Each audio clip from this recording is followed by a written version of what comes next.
Hey, this is a voice I've not heard. Hiya, mate. How you doing? Hi, did you hear me? Yes, I can hear you, mate. How you doing? Okay, great. Yeah. Bit of a shocking day, but what can you do? Yeah, yeah. When I have time at school, I just check my Facebook and I see the WWE Facebook message that Paul Bearer is dead. I was, what the fuck is the rumor was real? Yeah. For those who don't know who this is Daniel. He's our producer. He's our Hall of Famer. He's better known as Vendetta. He's done everything for British Wrestling Radio, and he's our resident heel. And he's very much our resident heel. But tonight he's made a comeback. Yeah, not today. Not today. He's made a comeback and he's come back home and then stuff and stuff. Yes, and he's also French Canadian. Yes, so there we are. And I don't know what's happened to Nixy. Hold on, we'll see if we can get her in here again. But it's like we said. I mean, with with Paul, it was just being in Ryan's room. It was a case of it's just a case of just we was being in the room, and the next minute this guy rang up and said, "Oh yeah, Percy Pringles died," and was like, "Whoa, hold on a minute, are you sure?" And it is, it's just crazy to think that one of these things has happened, and it's really, really shocking, and it's just terrible news that we're dealing. Yeah. Oh, give me a sec. It's just Nixy's doing me nut in here. Yeah. Contact her on Facebook. No, don't worry, we'll get her back somehow. As we were saying, I mean, what's your memories of Paul? Have you got memory? Well, everybody knows Paul with the Undertaker.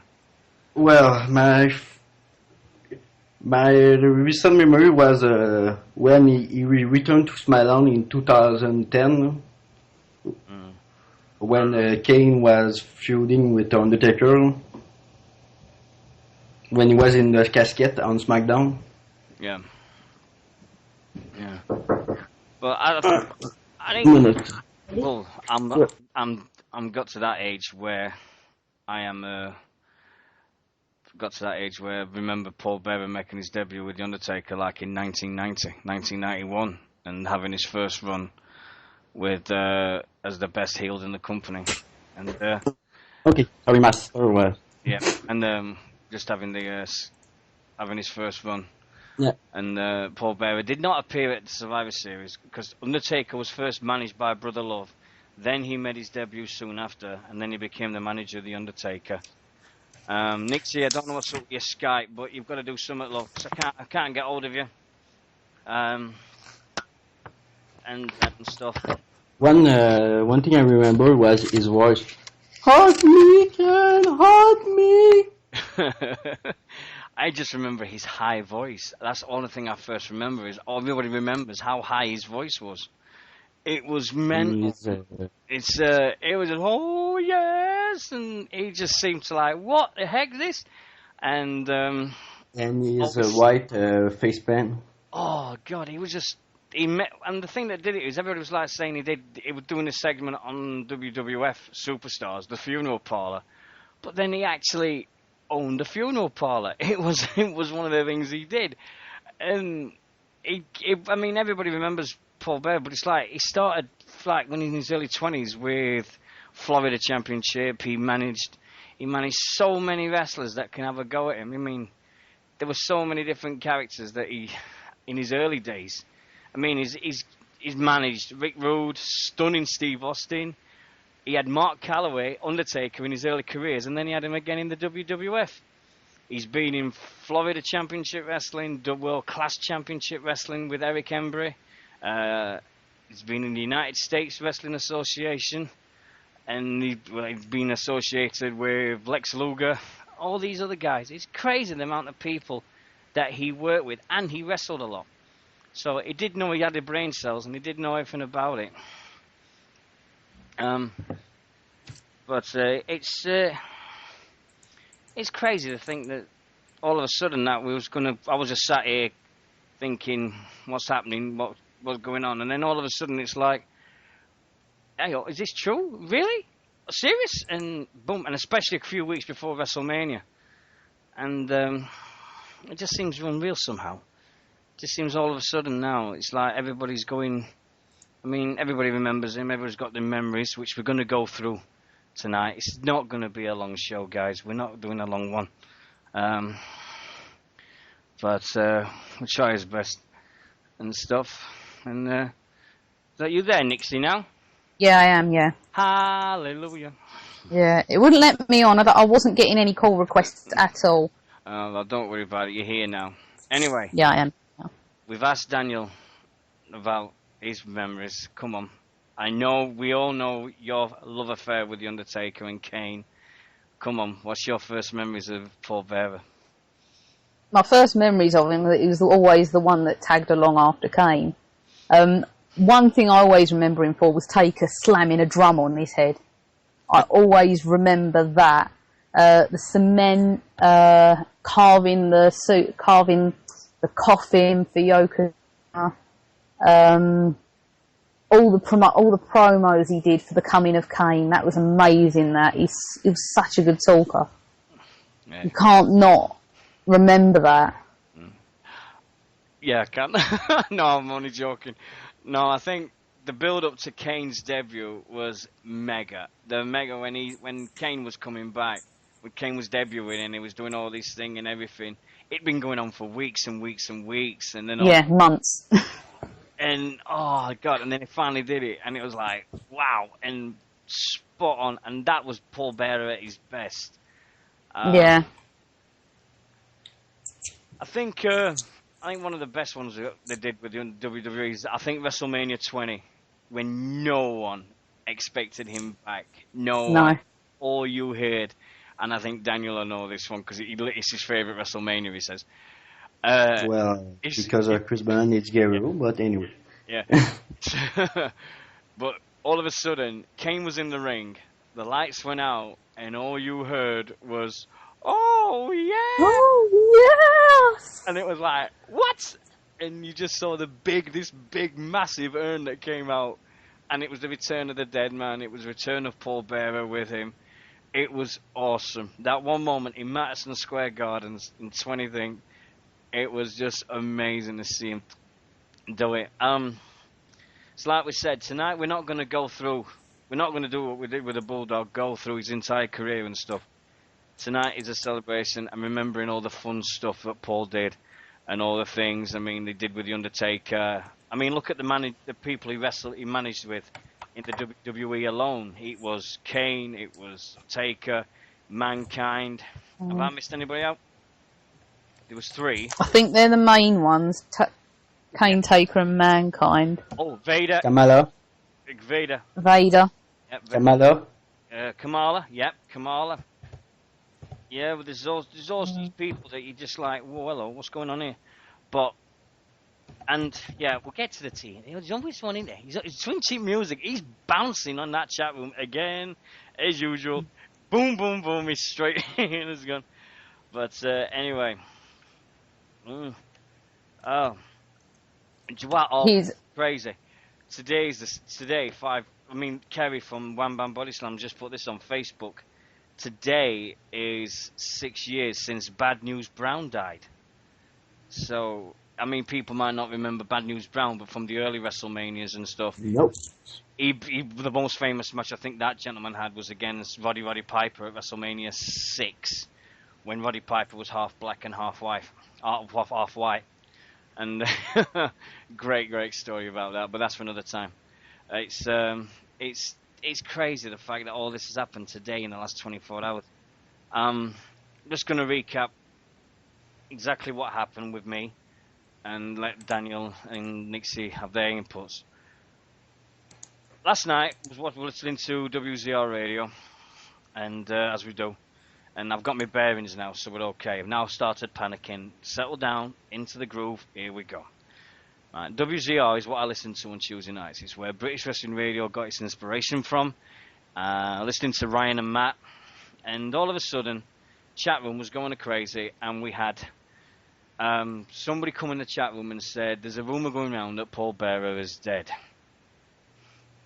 And next thing we know is there's a lot of us in the chat room. Winter's in there, and there's all these people going, "Is that right, Rygao?" And all the guys, Acer and stuff. And everybody's going, "Well, hold on a minute, is this real? What's happening here?" And the next thing we know is we was trying to find out, going through Google, Twitter, see if we could see anything. Nothing was found. Then it came to 2 o'clock, and then about 10 to 2 in the morning. There's a gentleman in the chat room, and he just said, "Well, I'm one of his wrestlers that he was managing in WCCW, World Class Championship Wrestling." And we was like, "What, really?" And he goes, "I'm going to find out." So next thing you know, he signs out of the chat room, he goes away, and we're going, "Hold on." And it was ringing around. From what we knew, it was ringing. He comes back in the chat room, and he said, "Yeah, he died at 5 o'clock USA time." I don't know where, I think it was East Coast, West Coast, whatever time it was. But he said he died at 5 o'clock.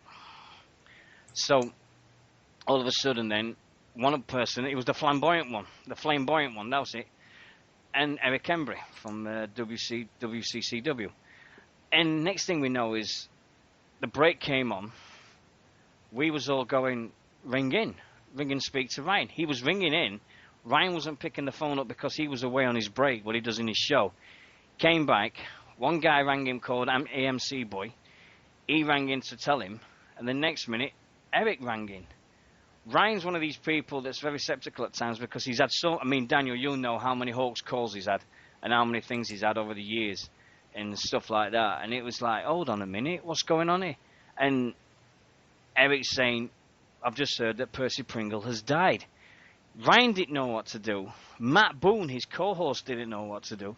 They just sat there going, "Yeah, okay, yeah, all right, yeah. Well, there's nothing we can find on any websites. There's nothing anywhere." It was the scoop of all scoops because nobody knew. It cut Eric off because that's what he always does. He cuts people off. Next thing we know is they're trying to find out. Everybody in the chat room, Winter can vouch for this. We was all going mental trying to find out the truth.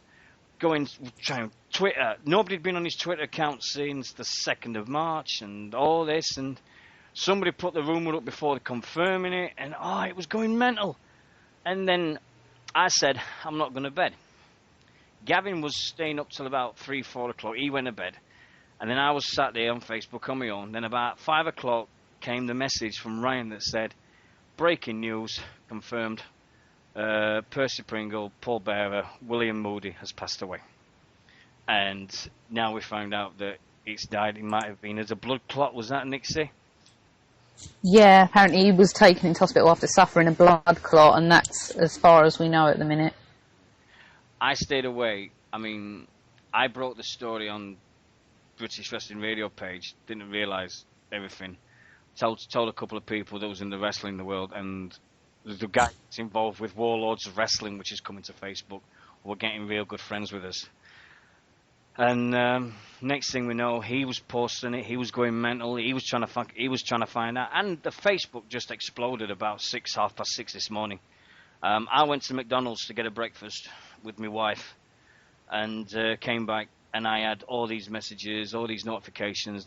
Facebook just went mental.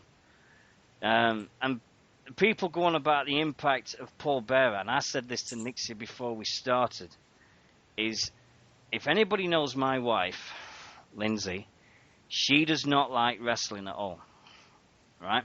She doesn't like wrestling. She's never followed it. She's never done it in her life. She's never wanted to. She doesn't like it, full stop.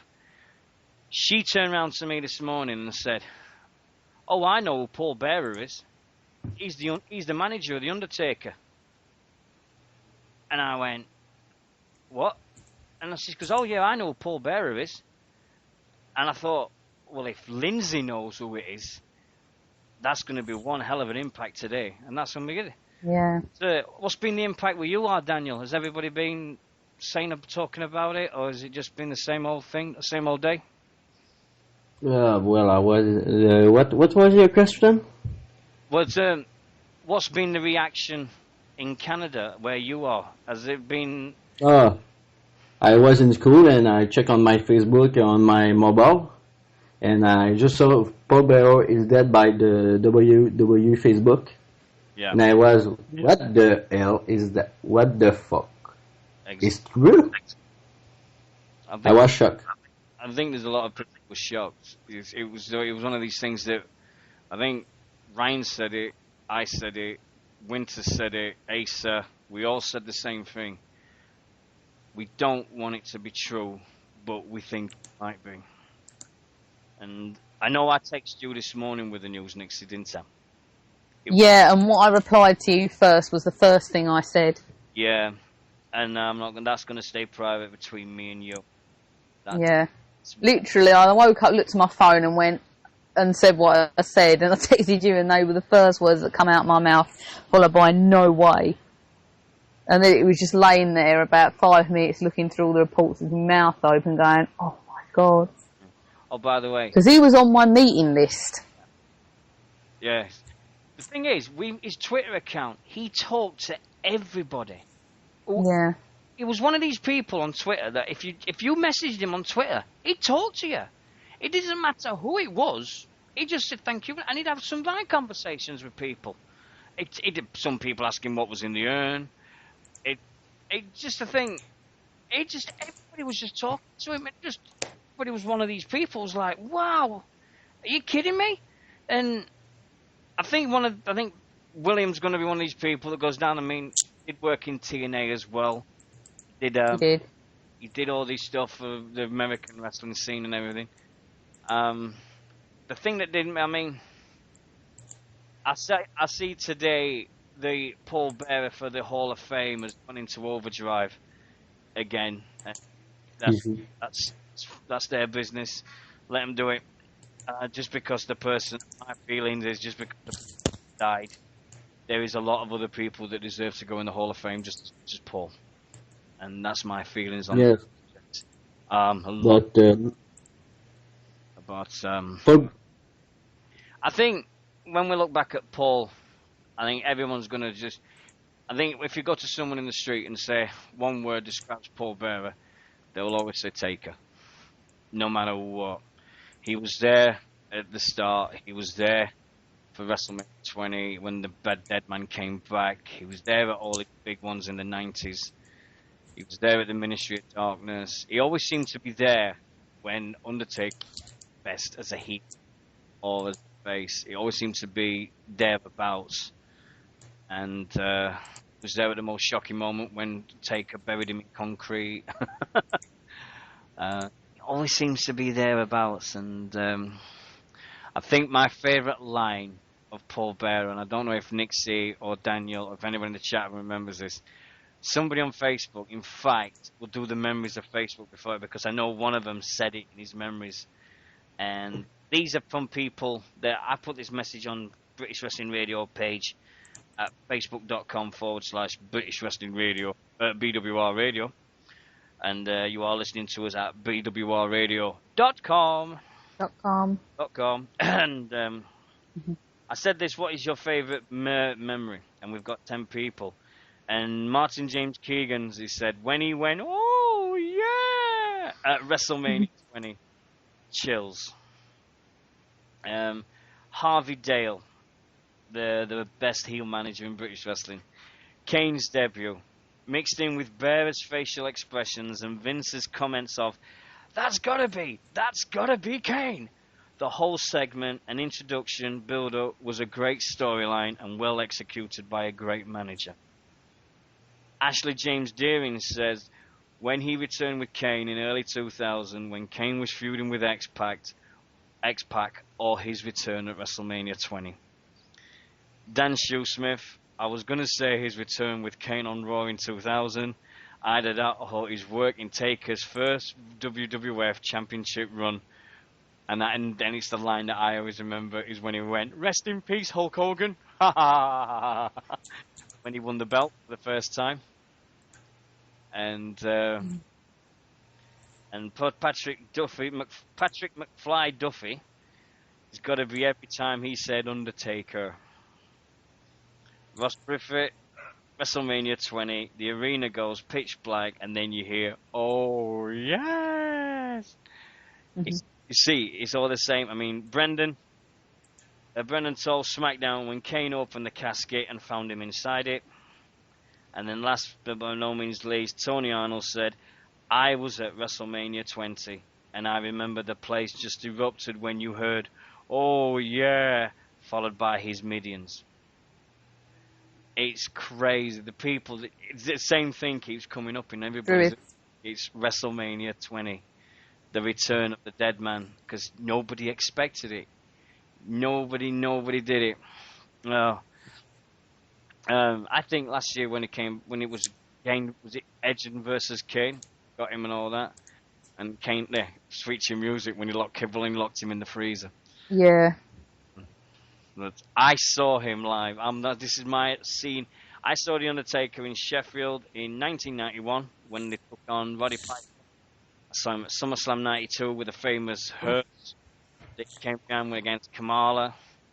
I saw him a couple of times, and the whole place was going mental. I think Paul was very, very good. He was brilliant for The Undertaker at that time, because I don't think anybody else could have done it. He gave The Undertaker a voice, and that was the voice that was needed at that time. And he's just going to be very, very, very missed. He's going to be missed. Hello? And he's going to be very, very missed in his time. And hopefully that somewhere along the line he's going to be there. So he's what's that? Trev Martin, cauliflower, what? Oh God. People spamming away. Kirsch, holding 95, casket versus Yokozuna. Oh God. Yeah. Sod. I think Paul Bearer doing when he was building the caskets, and you're going, my Undertaker is building. Yeah.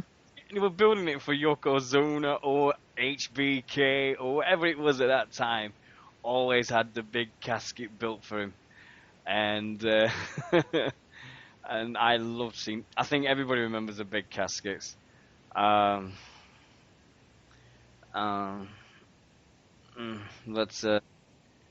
it's it's one of these days where no matter where you are in this world, I think last time this happened was Macho. Last year, it was nearly 2 years ago with Macho Man, when everybody just went wow, and remember that. But Paul Bearer, there's a lot of people got a lot of funny memories about him. Yeah. You know what it was? It was his characterisation. It was the fact that he himself, I mean, you said it before on Twitter, lovely, lovely man, complete opposite, and he just suddenly goes out, turns on someone completely different. Every time he turns on that creepy character amazingly well, and some current wrestlers struggle to keep character. And it was just amazing to watch him because he just had you completely in the moment wherever you were. I think he's one of them when, I mean, everybody, when you see it today, it's all the messages and everything about people. I mean, the message from Bret Hart, that if I don't care who you are, that really had to hit your heartstrings. That really had to hit things from Bret Hart. Did you see it? No, I didn't. I'd like to know what it said, though. It said Bret Hart said, rest in peace, Paul Bearer. Rest in peace. Say hi to Owen for me. Oh, God. Exactly. It went pow. It was like, whoa. It was that, oh my God, hit the spot or what? And this is all comes out and everything, and I hope the WWE do a proper tribute. If it means just The Undertaker comes out with his urn next week or week after or whatever it is. But the way WWE go, and I think Winter said this last night, and I know you might agree with me, and I know you might, but do you think this worked in by CM Punk next week? Yes. I hope not. Okay, hey, Nixy, come on. Well, CM Punk made a joke with the heart attack of Jerry Lawler, so Yeah, and I didn't so like that think either. I think they if when even Jerry Lawler is off limits and they do that, then Raw next week. But I think CM Punk. I mean, if WWE ask Undertaker and stuff and everything like that, it's just gonna see what. But if Punk did, I mean, I'm not gonna go about this because this is the wrong time and the wrong place to do it. But if Punk did it, case of getting a police escort for the rest of his life. Because if you want to draw heat, dear God, could he draw heat? But I hope the WWE don't do that.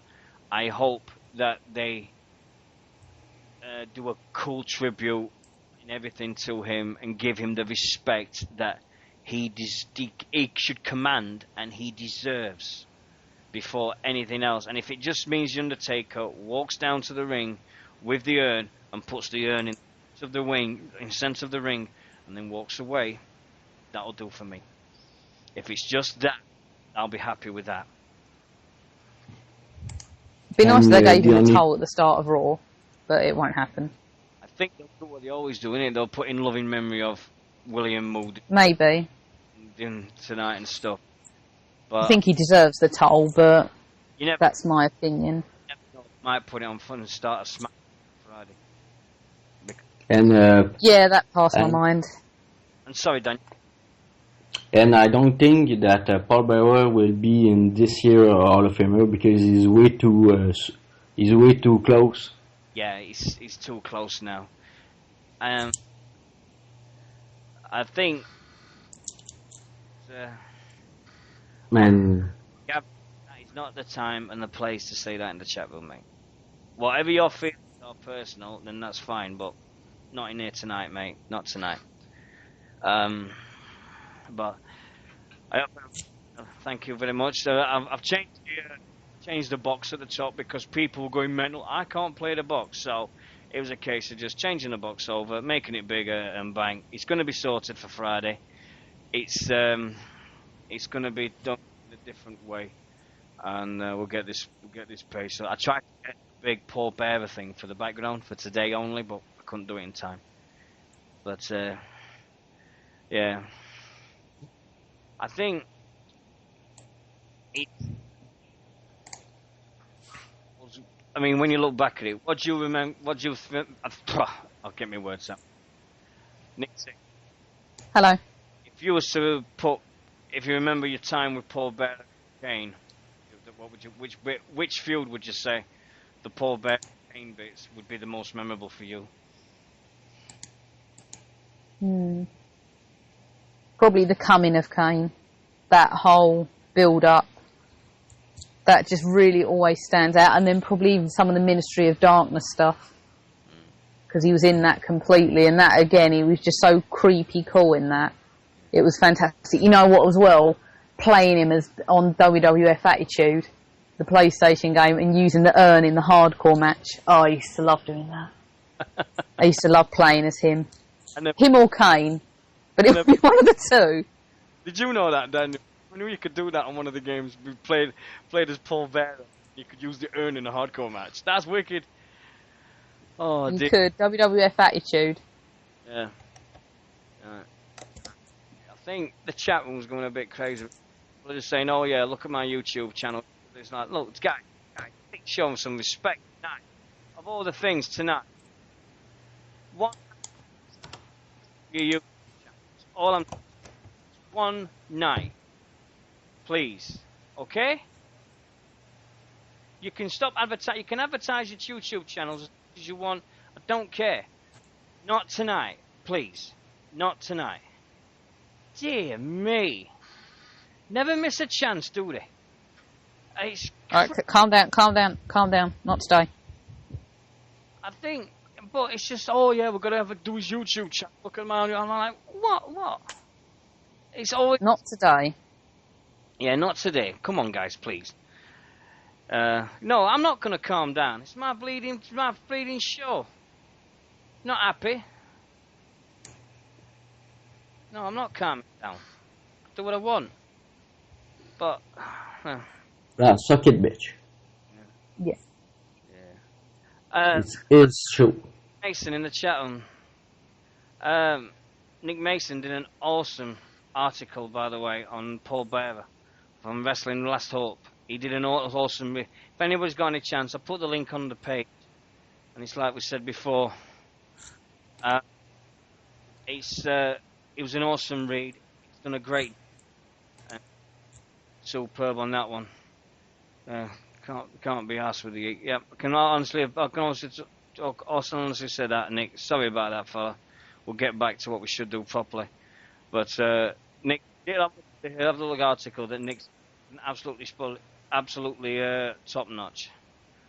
It's everything. It's just, I mean, if you've got, I'm gonna open the lines now. I am gonna open it. This is gonna be the weirdest bit. But let's hear your memories. If you've got any memories of Paul Bearer, ring in now 0123 911 822, and I have just deleted myself from the chat room page. You idiot. Twat. I'm a what? Excuse Tit. Tit. You would call me a twat? No, sorry, I said tit. You keep... How dare you? I'm not even going to do the... I said tit. You didn't say tit. I said tit. Twat. I did. No, I didn't. You did. Did she not? Everybody else did that in the chat room. No, she didn't. No, I didn't. Oh, dear. Behave. Yeah, behave yourself. Right, come on, slap on the hand. There we go. Right, it's like I said. But there we go. Oh, people's gone. Yeah.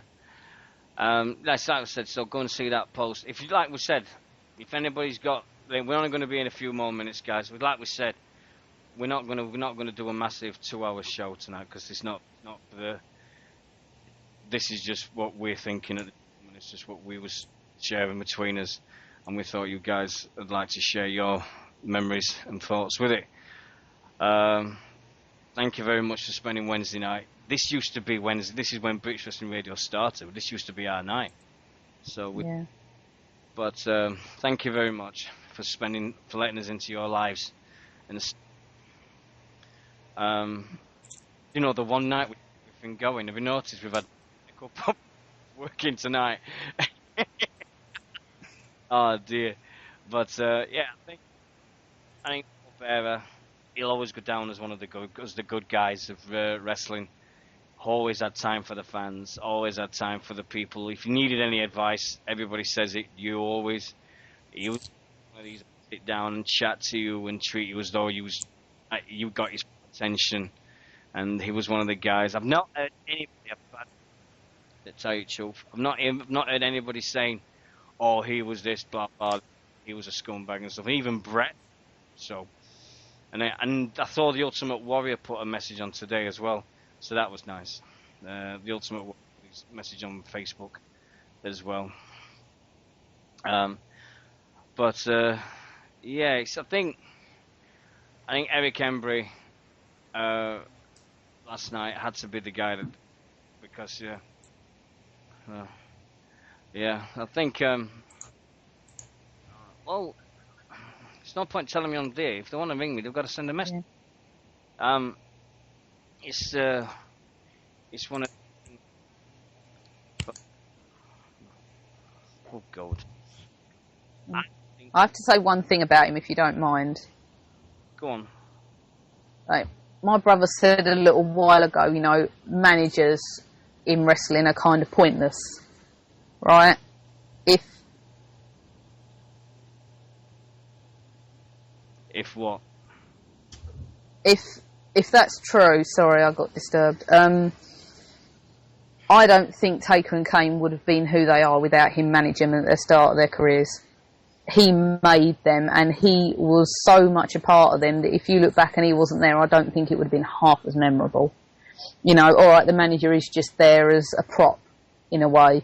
You know, Paul Bearer was a prop on more than one occasion. The amount of times he got beaten up, but you know, without him, I don't think they'd have been who they are today. But how long was it before we heard the Undertaker speak? It was always their voice. It was always same as Kane. The Undertaker. I think I've just come up with it. The most shocking moment of Paul Bearer's career was when he turned heel on the Undertaker and joined Mankind at SummerSlam after the boiler. Yeah. And when he turned heel at the Elimination Chamber at Hell in the Cell. It's always seems moments is when he's turned heel. It was. It's like that was nobody thought he'd turn back on. I mean, at SummerSlam with the boiler room brawl, nobody expected that, and then all of a sudden, he turns his back on the Undertaker and sides with Mankind. It was like what? And but he was the voice. He gave Mankind a proper voice. He gave Mankind. Mick didn't need it really, but for the Taker's career and for Kane's career, I think there was nobody better. No. Curse has just said it best. The true voice of the voiceless. Yeah. It's just one of them things tonight. When you look at the top 25, 20 managers, you will always have Paul Bearer in the top 10. Paul will be there. He'll be. But look at the time. Yeah, I mean, when you look at it, look at the managers that was around him. Came into the WWE. You had Heenan. You had Sensational Sherry. You had Brother Love. Yeah, you had all these guys and all these managers. Mr. Fuji, Whippleman. You had all these guys that was a manager. Jimmy Hart, another one. And yet everybody was there, and Paul was the voice for that. And the managers, and now it seems with Zeb coming back, just might be making a comeback, which that way is nice, but at the same time it's sad the fact that Paul's gone. I'd have loved to have seen him. I'd have loved to have seen Paul come back to WrestleMania 30 if Undertaker had been there next year. I would have. Yeah. I would have loved to have seen him been there and gone. Great stuff, and we'll see how it goes. But it's like we say, you can't judge when it's your time. But I think I said something this morning to where I think somebody on Facebook, one of these guys that just messages me, and I apologised to anyone in the chat room, and I just said, can you imagine it now? I said Owen and Bulldog have finally got their best manager. And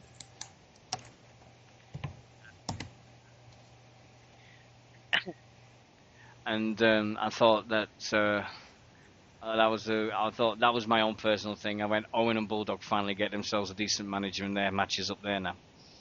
So, but for Elizabeth, yeah, not Elizabeth. What are you on about, you? What are you saying in the chat room? Because Kirsch said Rosa Mendez. Therefore, my point is valid. Going into WWE now or something, Rosa Mendez. Oh yeah. She's a moron. What I'm on about? He's New Age. She's an orange moron. Yeah. All right, no worries. It's like we say, we'll put the message up, put the phone line in the chat room, and then I'll put the Skype thing up as well. So if that is the phone number. 01223 911 822, and if you want to add me on Skype, I'm just putting in my call sign now. There you go, and you can ring in, chat to us, add me, tell us about your memories. But don't wait to be on for too long, guys, because we have got to. I really don't want this to go because I really think that we spend it out. Becomes boring, and I don't want that to happen to you guys.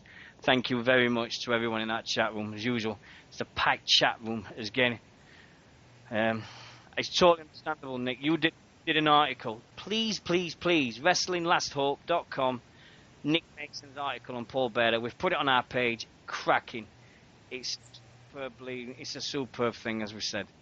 And but uh, it's been a long, long, long 24 hours. It's been a long, well, not 24 hours nearly. Yeah. It's I For thought, you, yes.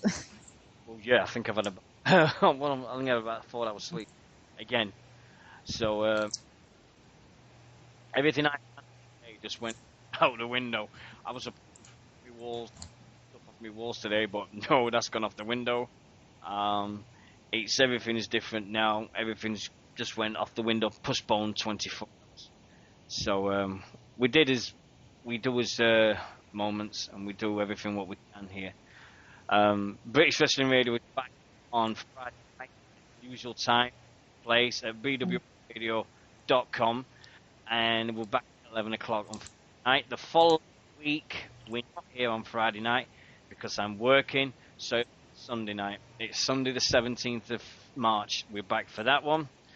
And on Friday, the WrestleMania we are covering this week is WrestleMania 22. 22. Because both of us went mad, chosen by one of our friends. But about that on Friday. Yeah. Are we still talking about Paul Bearer at the minute? We're not going to go just yet, are we? If anyone's got any more memories or anything like that, it's... I've just got, sitting here, there's two things before I forget. The first thing is I'm not going to say it's nice.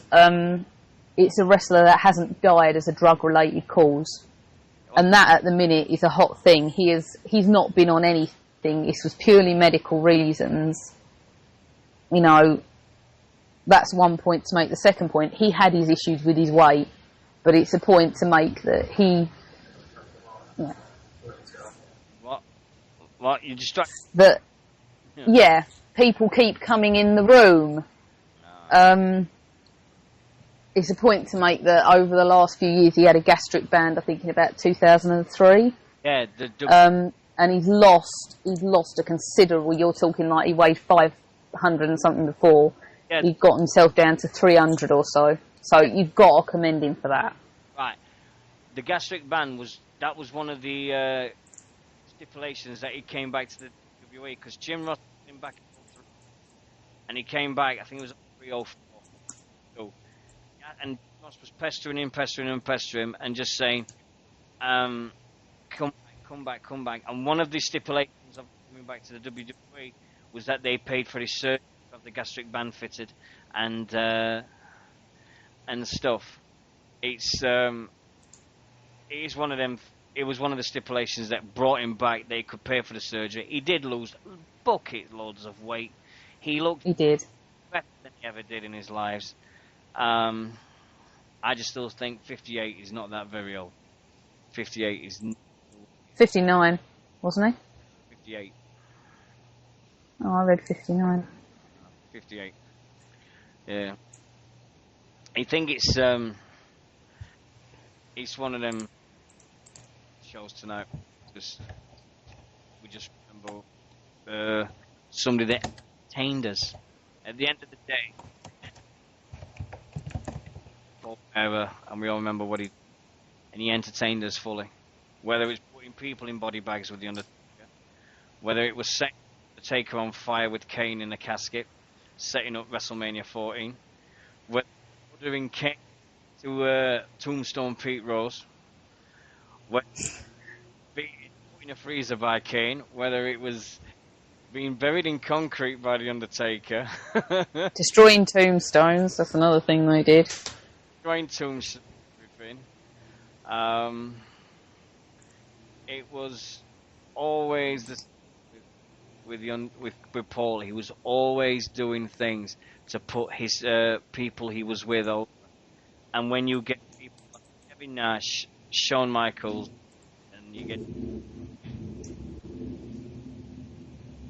WWE, and you got TNA, you got Jim Cornette, everybody in America, and they're all united today in saying, God, sleep well, my friend, God rest in peace, and all this, then you know you've done something right in your life. Paul Bearer always seemed to do the right thing. Whether it was, just like we just said, whether it was burying himself up to the neck in concrete, where, where it was being, he had fire thrown in his face when he was being burned by the Undertaker. Whatever it was, he did it because he loved to entertain, and that's the thing I remember about him. I think it's always going to be there, and it's always going to be around, and it's one of them things where everybody today is just a case of, well, we hope we've done a little piece of a little bit of a tribute to him. Celebrated his life. I hope it's not been too bad for everyone. I don't like doing these shows, but it's one of them where you have to pull your chin up and do it, because it unites people and it gets everybody talking about their things and everybody about it and everybody about the stuff, and we all in the same place.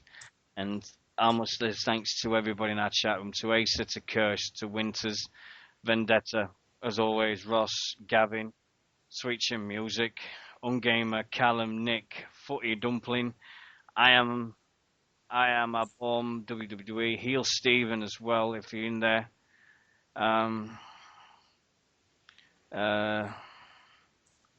We'll retweet. So thanks, Asa, for that. Asa's been on the ball with the Twitter stuff again as usual. What can I say? It's been a night that I think Ryan's doing one. If anybody wants it, the conversation that it'll be archived, I think, on Ryan's show, and I don't know whether the conversation will still be there, but it will be part of the show when he archives it. And if people want me to put it up, I will put up that show up, and I will put it exactly the time that Eric rings in and tells people about it, and then you can listen to the reactions and stuff. But that's different if you want. If you don't want to, I can totally understand. That'll be good. And it's going to be, it's one of them nights where people are just it's just going to be one of them. I'm losing for words now. It's been a long day. It's been a real long day today, and I've got to put the bins out yet. I've got to put my bin. Thanks for that random bit of information on the end. No, I know. It's the same old story with me. But it's like we said, I think there's people, somebody said they're too upset to call in and ring on Skype, and that's fair enough. You can't expect people to do that. But there's one guy I'm thinking of at this moment. And if people, and I'm going to do it, and that's Ryan Clark and Matt Boone. I'm sorry, two people I'm thinking of, because they're the one that got the phone call, and they'd had no clue. They just didn't have a clue, and to hear the conversations, it was like, what the heck's doing about? And so we could see if we can get that archived and see if we can put up on the time and stuff. But I hope Daniel Humphreys does it where he normally does it for them guys. I'm still looking for someone to do it for us. I can't do it every week now. It's too hard for me. So we're looking on the lookout for someone. But hey ho.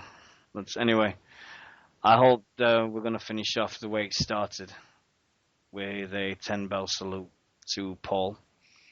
And Nixy, have you got anything to finish with, my love? No, just I just want people to remember him. You don't forget a person like that. The minute you think of Taker and Kane, you put him in that frame. You remember him for him. You don't forget him at all. No one ever says a part of the 90s without mentioning him. And that's when you know that you've done a great job. Even if you weren't a wrestler, you weren't this kind of person, you know you've done a bloody good job when people remember you for that. And that's all he needed.